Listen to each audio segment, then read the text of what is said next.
नमस्कार दोस्तों, स्वागत है आपका हमारे यूट्यूब चैनल एग्ज़ाम आइडिया में। दोस्तों, अगर आप इस चैनल पर पहली बार आ रहे हैं तो चैनल को सब्सक्राइब करना ना भूलें। आज हमारा ग्रामीण विकास का लेक्चर 3 होगा। इसमें हम लोग राजस्व अनुभाग 5, 6, 7, 8, 9 देखेंगे। तो स्टार्ट करते हैं। राजस्व अनुभाग 5, पहला पॉइंट है प्रदेश में नए मंडल, जिला, तहसीलों का सृजन। ठीक है, तो ये काम है राजस्व अनुभाग 5 कि जो जितने भी प्रदेश में नए मंडल बनते हैं या नए जिलों का निर्माण होता है, नए तहसीलों का निर्माण होता है। दूसरा पॉइंट है कि जो ये नए मंडल, जिला, तहसील के जो भवनों का निर्माण होता है या पुराने भी मंडल, जिला, तहसीलों के भवन का निर्माण होता है, वह राजस्व अनुभाग 5 का काम होता है। तीसरा है विभिन्न विभागों को राजस्व विभाग की भूमि उपलब्ध उपलब्ध कराना। देखो दोस्तों, जो राजस्व विभाग की भूमि होती है, खाली पड़ी भूमि होती है, अगर कोई और विभाग मांग रहा है तो उसको उपलब्ध कराने का काम इन्हीं का होता है। चौथा है उपनिवेश क्षेत्रों में अनधिकृत कब्जे को हटाना। जैसे आप देखते होंगे सड़क किनारे कब्जा हो गया, अतिक्रमण हो गया, या जो सरकारी ज़मीनों पे या सरकारी कॉलोनीज़ में अतिक्रमण होता है, झुग्गी झोपड़ियाँ बना लेते हैं, इस कब्जे को जो हटाने का काम होता है वह राजस्व अनुभाग 5 का होता है। ठीक है, तो ये 4 पॉइंट हो गए। नए मंडल, जिला, दूसरा भवनों का निर्माण, तीसरा विभिन्न विभागों को राजस्व विभाग की भूमि उपलब्ध कराना, और चौथा है उपनिवेश क्षेत्रों में कब्जा हटाना। पाँचवा पॉइंट है जो अंतर्राष्ट्रीय सीमा है भारत नेपाल या भारत चीन की। यहाँ पर जो सीमा विवाद वगैरह होता है कि जो भूमि से रिलेटेड हो गया या किसी का घर इधर उधर भी पड़ता है, तो जो अंतर्राष्ट्रीय सीमा पे जो विवाद वगैरह ऐसा रिलेटेड काम होता है वो भी राजस्व अनुभाग 5 करता है। छठवां अंतर प्रांतीय सीमा विवाद का भी निपटारा यही करता है। जैसे यूपी एमपी का विवाद चलता है, यूपी बिहार का बॉर्डर पे विवाद चलता है, नदी वगैरह को लेकर विवाद चलता है, इस टाइप के कई विवाद हो सकते हैं सीमा विवाद, तो वो भी वह राजस्व अनुभाग 5 में आता है। फिर अंतर जिला, तहसील तथा ग्रामों से संबंधित सीमा विवाद, अगर अंतर एक दो जिलों के बीच का मैटर है या तहसील या ग्राम का मैटर है तो अभी राजस्व विभाग 5 करता है। और लास्ट जो सर्वे ऑफ इंडिया जो नक्शा बनाता है उसमें जो बाउंड्री या सीमांकन या का प्रमाणीकरण होता है वह भी राजस्व अनुभाग 5 करता है। ठीक है, यही प्रमाणित करता है कि हाँ भाई ये बाउंड्री सही है, ये बाउंड्री कम होनी चाहिए, ज़्यादा होना चाहिए, तो सर्वे ऑफ इंडिया को यही बताता है। तभी सर्वे ऑफ इंडिया भारत का नक्शा बना के देता है। तो ये 8 पॉइंट आपको याद रखने हैं राजस्व अनुभाग 5 के। अब अगला हम लोग स्टार्ट करते हैं राजस्व अनुभाग 6 के क्या काम है।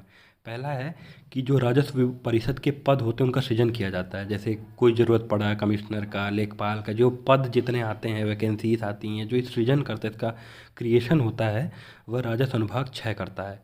ठीक है दोस्तों, उसके बाद आते हैं कि जो भू राजस्व के अभ्यर्पण, छूट तथा मालिकाना संबंधी कार्य। भू राजस्व क्या होता है? जो ज़मीन से राजस्व यानी लैंड रेवेन्यू।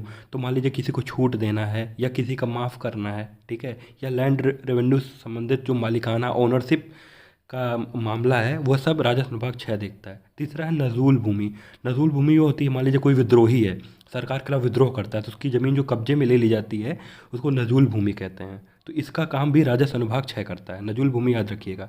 फिर है जो रेलवे की अतिरिक्त भूमि है उसका जो बंदोबस्त है, उसको किसको मैटर्स देना है, लेना है, उसको लीज पे देना है, कई बार किराए पे दे दिया जाता है, तो ये सब जो रिलेटेड काम होते हैं ये राजस्व अनुभाग 6 के होते हैं। तो इन 4 पॉइंट को आप फिर से देख लीजिए। नए पदों का सृजन, फिर मालिकाना संबंधी कार्य, नजूल भूमि, फिर रेलवे का अतिरिक्त भूमि। फिर आ जाते हैं राजस्व अनुभाग 7। ये क्या करता है कि भू राजस्व जो जैसे नहर वगैरह यूज़ करने के लिए आपको जो दे देना होता है, ड्यूज़ है, आपका बकाया है, या तकावी। तकावी क्या होता है? पहले ज़माने में राजा ज़मींदार जो होते थे औजार बनाने के लिए कुछ पैसे दिया करते थे, तो बाद में देना होता था। तो मान लीजिए आपने कई समय तक नहीं दिया तो बकाया है, या कोई सरकारी आपका बकाया है, आपने आपको चुकाना था, आप नहीं चुका पाए, तो ये सब साथ देखता है।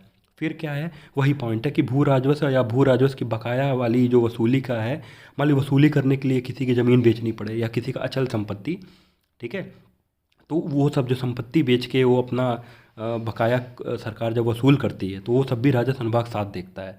तो इसमें 2 पॉइंट आपको साथ में मिलेंगे, जो नहर दे या तकावी। तकावी याद रखिएगा, जो सामान या औजार बनाने के लिए जो सरकारें देती थी, बाद में लेन पैसा वापस मांगती हैं, तो उसको तकावी दे बोलते हैं। और दूसरा था कि संपत्ति का विक्रय।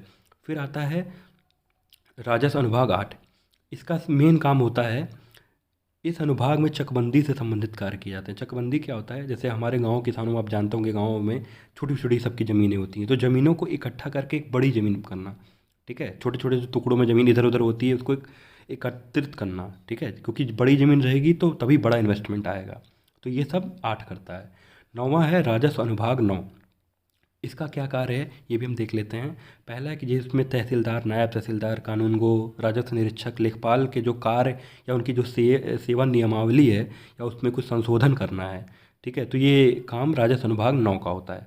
तो मेनली आप देख सकते हैं कि जितने भी पद हैं, ठीक है, राजस्व विभाग के, उनकी जो सेवा नियमावली क्या होगी, ठीक है, काम करने की शर्तें क्या होंगी, तो ये राजस्व अनुभाग 9 करता है, ठीक है। तो इसके एक ही मुख्य काम है। बाकी दोस्तों इसके आने वाले वीडियो के लिए मतलब अनुभाग 10, 11, 12, 13, 14 के लिए हमसे अगले वीडियो में हमारे साथ जुड़ें। बहुत